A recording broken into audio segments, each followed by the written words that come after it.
Hi అండి. Welcome to taste details. నేను మీ అనుష. అందరూ ఎలా ఉన్నారు? అందరూ బాగానే ఉన్నారనుకుంటున్నాను. నేనైతే పర్లేదు బాగానే ఉన్నారు.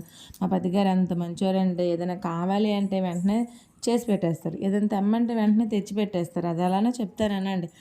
నాకు ఫ్రీడమ్ కొంచెం కావాలి అంటే ఫ్రీడమ్ యాయిల్ తీసుకొచ్చి పెట్టేస్తారు.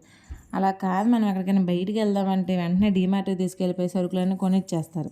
ఇలా కాదు కానీ ఎక్కడికైనా బయటికి వెళ్ళి భోజనం చేద్దామా అంటే వెంటనే డాబా మీద తీసుకెళ్ళిపోయి 2 కుర్చీలు వేసేసి భోజనం పెట్టేస్తారు. అవన్నీ కాదు కానీ ఇంట్లో ఉండి ఉండి బోర్ కొడుతుంది, అలా బయటికి వెళ్దాం పదా అంటే రోడ్డు మీద తీసుకెళ్ళి వాకింగ్ చేపిస్తారు. అలాంటోరు మా పతి గారు. ఇలా మీ ఇంట్లో కూడా ఎవరైనా ఉన్నారా? మా ఇంట్లోనేనా? ఉంటే కామెంట్ చేసేయండి. ఈ అరటికాయ టమాటా రెసిపీ రైస్లోకైనా రోటీలోకైనా చాలా టేస్టీగా యమ్మీగా ఉంటుంది. ఒకసారి ట్రై చేయండి. మేమైతే బాగా ఇష్టంగా తింటాం ఈ రెసిపీ. వీడియో నచ్చిందా? వీడియో నచ్చితే ఒక లైక్ వేసి షేర్ చేసి సబ్స్క్రైబ్ చేసుకోండి. ఇంకా మరిన్ని మోర్ వీడియోస్తో మోర్ రెసిపీస్తో మీ ముందు ఉంటాను. Bye bye.